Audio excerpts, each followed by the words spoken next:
We're skipping the drive-thru and ditching the grease with my healthy, crispy baked chicken tenders. They're crispy on the outside and unbelievably juicy on the inside. And I'm sharing my time-saving hacks for making chicken strips that are faster than fast food.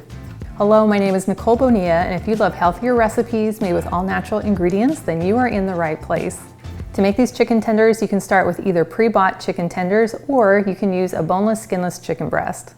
But to make sure these chicken tenders live up to their name, I found it works best to pound them out to an even thickness first. So my favorite method is to simply put it inside of a plastic bag and then take a heavy object in my kitchen, which in my case is my rolling pin, and then I'll just gently pound out the thickest parts until it's an even thickness. I'm going to start from the middle and work my way out. Now you don't want to obliterate it, just make it nice and even. And then I'll just place it on my cutting board and trim off any of the fat or gristly parts. And then I'm just gonna start cutting it into strips. And you'll notice the end is a bit triangular, and that's okay. You can have a triangular chicken tender. Once I have the end piece cut off, I'll go ahead and make them about 1 inch wide. And the width is not as important as making sure they're all the same thickness. Now you can jot down the ingredients as we go along, or you can click on the link in the video description below to the recipe that has all the details. So now I have about 2 pounds of prepared chicken tenders. Now to cook the chicken, I'm going to use a baking sheet with a wire rack on top. But if you don't have a wire rack, you can just line your pan with some parchment paper and that will work just fine. Now before the chicken makes it onto the rack, you would typically go through 4 steps. A flour mixture, an egg mixture, a breadcrumb mixture, and then you would coat it with oil. But I have a couple hacks that are going to take those 4 steps down to 2. And the first one is to combine our flour mixture with our egg wash. As the gluten-free option, I'm going to add ½ cup of tapioca flour, but you could use regular all-purpose flour if you prefer. I'm just going to mix that together with the 2 eggs, and then we get this nice sticky egg paste. And then for our breading mixture, we're going to start with 1½ cups of panko breadcrumbs. Now, these are gluten-free, but you could use regular if you like. And for our seasonings, I'm going to add 2 teaspoons of Italian seasoning, 1 teaspoon of paprika, a teaspoon of garlic powder, a teaspoon of salt, and a few dashes of pepper. And then I'll just mix these together. Now my second time-saving hack is to actually combine the oil with the bread mixture. So I'm just going to add in 3 tablespoons of some light olive oil, but you could also use extra virgin olive oil or even some avocado oil. And then we're going to mix this together till it becomes a nice chunky crumb. And then for dipping the chicken, you'll want to keep one hand as your egg hand and the other hand as your dry hand. So with my left hand, I'll drop a few chicken tenders down into the egg paste. And I'll make sure they're coated on both sides, and then shake off any excess, and then dump it right into my crumb. And I'll repeat for the remaining pieces. And I'll just take my bowl of breadcrumbs and give it a good shake.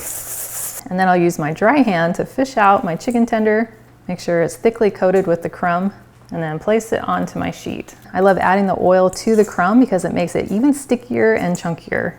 And then we'll repeat for our remaining chicken tenders. Well, these look amazing and they are ready to bake. And I love that we don't have to spread on any oil because we already added it to the crumb mixture. Now the next hack for making sure we get juicy chicken tenders is to not overbake them.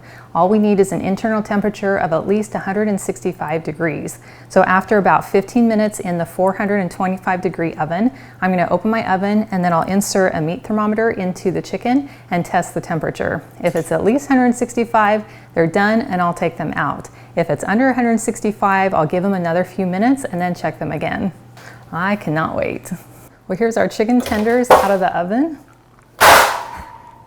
and they look incredible. I set my timer for 15 minutes and then I checked it with my meat thermometer, and the temperature was right at about 169 degrees, but the outside wasn't quite as crispy as I'd like it to be. So I went ahead and turned on my broiler to high, and then I moved my chicken to the top rack and allowed it to broil for about 1.5 minutes, and that gave it just the perfect extra little toasty edge that I wanted. I just love how crispy and golden these are on the outside, and then just juicy on the inside. And my favorite way to enjoy these is dipped in my homemade honey barbecue sauce. Go in for a dip, and time for a sample. That is so good. I'm not sure which I like better, the chicken or the sauce. I love how the chicken is just crispy and flavorful on the outside, but doesn't feel heavy and greasy. And then the chicken inside is just juicy and tender and super moist.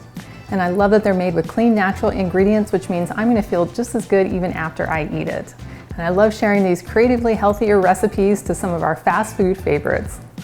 Well, thank you so much for hanging out with me today in my kitchen. And if you'd like to see the full recipe, you can click on the link in the video description below, which takes you to my website, gentletummy.com. And I also invite you to like and subscribe to my channel. And if you know someone else who you think would love this recipe, please share this video with them. And I cannot wait to have you hang out with me again in my kitchen.